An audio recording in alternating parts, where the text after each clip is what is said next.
Welcome to Golden Memories. I'm Barbara. Here, we revisit the lives of cherished icons whose moments continue to shine through time. Their talent, warmth, and dedication left a lasting impression on audiences everywhere. Join us as we celebrate their journeys across film, music, and culture, honoring memories that remain timeless and forever inspiring.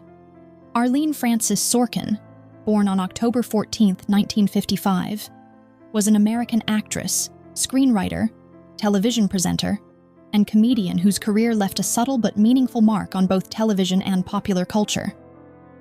She gained wide recognition for her role as Calliope Jones on the NBC daytime soap opera Days of Our Lives, where her natural comedic timing, warmth, and expressive style brought a unique charm to the character and made her stand out in the world of daytime drama.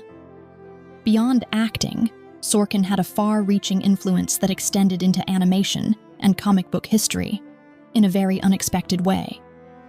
Her personality, voice, and distinctive mannerisms became the inspiration for DC Comics character Harley Quinn, created by her friend Paul Dini for Batman, the animated series. Not only did she inspire the character, but she also voiced Harley Quinn in her earliest appearances, helping shape the character's playful, chaotic, and unforgettable identity that later grew into a major figure in global pop culture. In her later years, she gradually stepped away from public life. She passed away at the age of 67 due to complications related to multiple sclerosis, a condition she had been living with for many years. Her legacy continues through her performances and the iconic character she helped bring to life. Charles Cyphers, born on July 28, 1939, was a recognizable and respected character actor, best known for his calm and steady portrayal of Sheriff Lee Brackett in Halloween. His grounded performance gave the story a sense of realism, and he later returned to the role in Halloween 2, 1981, and again many years later in Halloween Kills, 2021, connecting different generations of the franchise. He began his film career with Truck Turner and soon became part of director John Carpenter's creative circle. His role in Assault on Precinct 13 helped establish him as a familiar presence in cult cinema, and he continued collaborating with Carpenter in films like The Fog, 1980, and Escape from New York, 1981. Over time, he became known for appearing alongside recurring actors in Carpenter's distinctive film universe. Outside of movies, Cyphers built a steady television career with appearances in well-known series such as Seinfeld, ER, and The Dukes of Hazzard.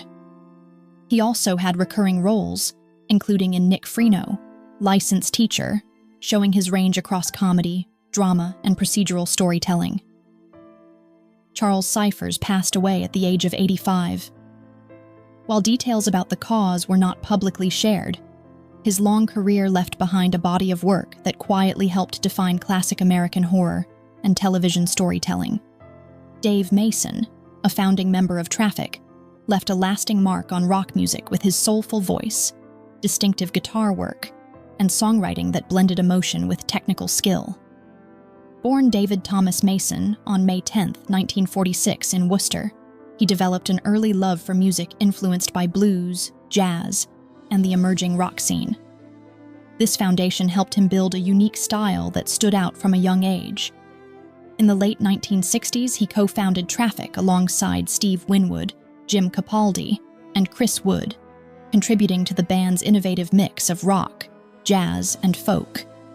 His songwriting produced enduring tracks like Hole in My Shoe and Feelin' All Right, with the latter becoming a global classic covered by many artists over the years. Although creative differences led him to move in and out of the group, his role in shaping their sound remained significant. Mason later built a successful solo career, highlighted by songs like We Just Disagree, and became known for collaborations with major artists, including Jimi Hendrix, Eric Clapton, Paul McCartney, and George Harrison, which further showcased his versatility. In his later years, health challenges limited his performances, and he eventually stepped back from touring. He passed away at the age of 79, leaving behind a legacy defined by creativity, influence, and timeless music that continues to resonate with listeners.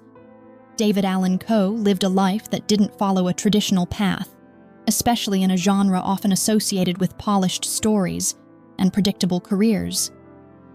Known for his raw style and unfiltered songwriting, he built a reputation on honesty, rebellion, and emotional storytelling. He passed away at the age of 86 after complications related to long-term health issues, including respiratory illness. Born in 1939 in Akron, his early years were marked by instability and time spent in youth institutions, which shaped much of his outlook on life. During those difficult years, he discovered music as an outlet. Writing songs became a way to express pain, reflection, and personal struggle, eventually giving him direction and purpose.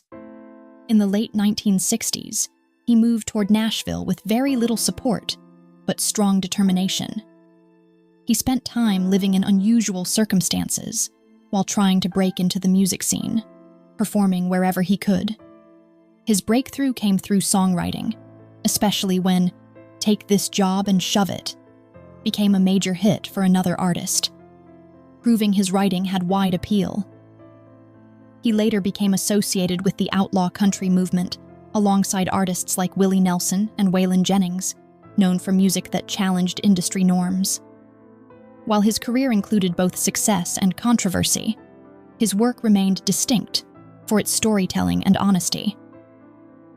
Despite personal and financial challenges over the years, he continued performing.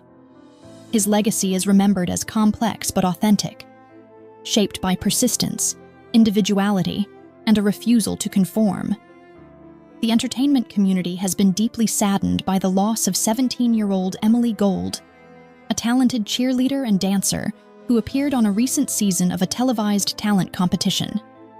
A student at Los Osos High School in Rancho Cucamonga, she was known for her strong dedication to dance and cheer, performing with a school team that gained attention for its energy and teamwork.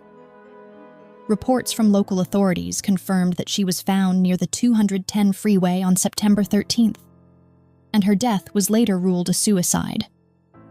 The news came as a shock to her family, friends, classmates, and those who had followed her performances.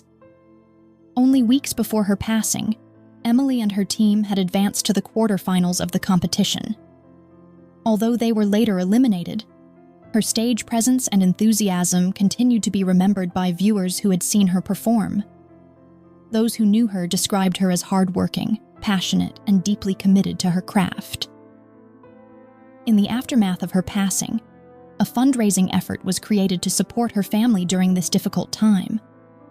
Messages shared in her memory reflected the grief felt within her school and local community, highlighting how loved she was by those around her. Her story has left many reflecting on the importance of checking in on others, as struggles are not always visible even when someone appears confident and successful. Michael J. Fox was born in Edmonton, Alberta, and grew up in a household shaped by structure, discipline, and frequent relocation because of his father's military career. Constant moving meant he rarely stayed long enough in one place to build deep childhood roots, which often left him feeling like an outsider. He wasn't physically imposing, and at school he sometimes felt invisible compared to more outgoing or athletic classmates. Yet this sense of not quite fitting in became an important part of his early personality. Everything began to change when he discovered acting during his teenage years. On stage, something remarkable happened. His shyness seemed to dissolve. He could step into different characters and suddenly feel confident, expressive, and in control. While everyday life felt uncertain, performing gave him a sense of clarity and belonging. It wasn't just entertainment for him. It became the first real space where he felt understood and effective. Moving to Los Angeles and the struggle for opportunity. At 18, he made a life-changing decision to leave Canada and move to Los Angeles, a city known for both opportunity and rejection in equal measure. He arrived with limited money, no established industry contacts, and no guarantee that he would ever succeed. the move itself was fueled more by belief than certainty. Life in Los Angeles during those early years was extremely challenging. He lived in small, inexpensive apartments and often took whatever short-term work he could find just to support himself. Auditions were frequent but rarely successful, and rejection became a routine part of his experience. Casting decisions were often quick and superficial, with height and appearance sometimes influencing outcomes before talent was even considered. Despite these setbacks, he continued showing up. What set him apart was persistence. Even when roles didn't come, he treated each audition as a learning experience rather than a final judgment. There were moments of doubt, of course, when the distance between ambition and reality felt overwhelming. But beneath everything was a steady internal belief that he belonged in the industry. Breakthrough in television and rising fame.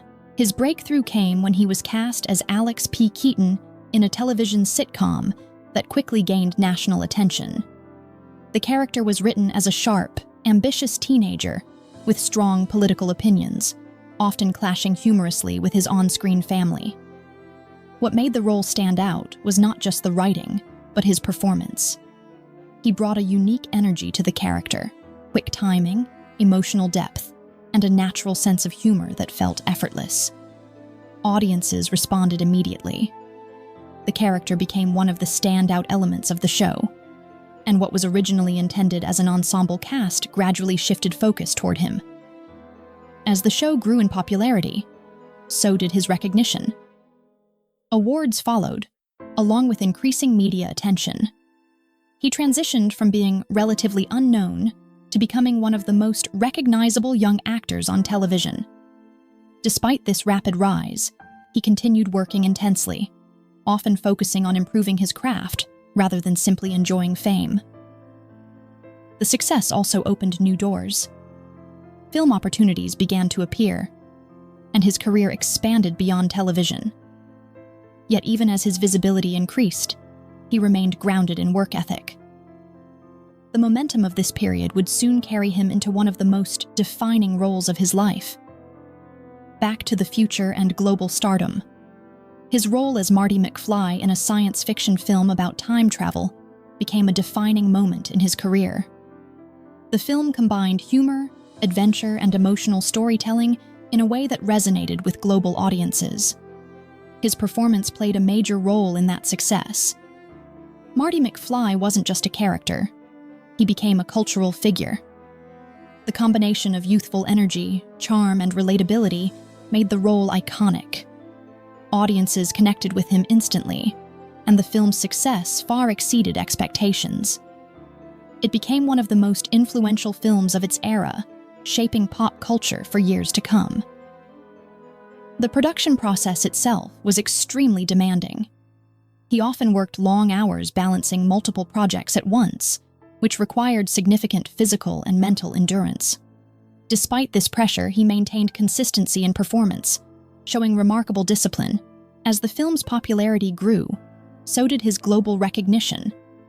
He was no longer just a television star, but an international figure in entertainment. The success of the film trilogy solidified his place in cinematic history and defined a major era in his career. The first subtle signs of change. During the peak of his success, small physical changes began to appear that initially seemed insignificant. A slight tremor in a finger, occasional stiffness, or moments of unusual fatigue were easy to dismiss given his demanding schedule. Like many performers, he attributed these symptoms to overwork. At first, there was no reason for concern. His life was busy, and exhaustion was common. However, over time, the sensations became more noticeable. They didn't disappear with rest, and they began to affect coordination in subtle ways. Still, there was no immediate alarm. Because the symptoms were mild and inconsistent, it was easy to rationalize them. He remained focused on work, believing that nothing serious was happening. This stage is often the most difficult in progressive conditions, when changes are present but not yet fully understood. The diagnosis that changed everything.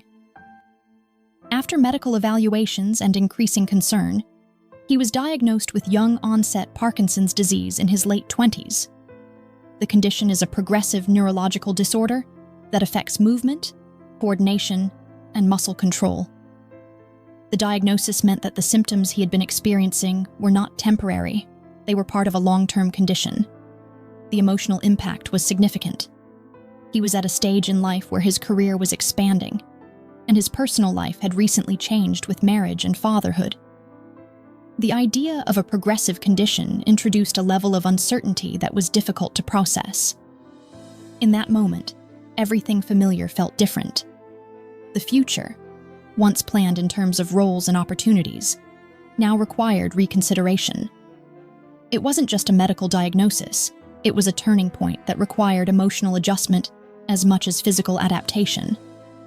Despite the shock, he began to process the situation quietly, focusing on understanding what it meant rather than reacting immediately.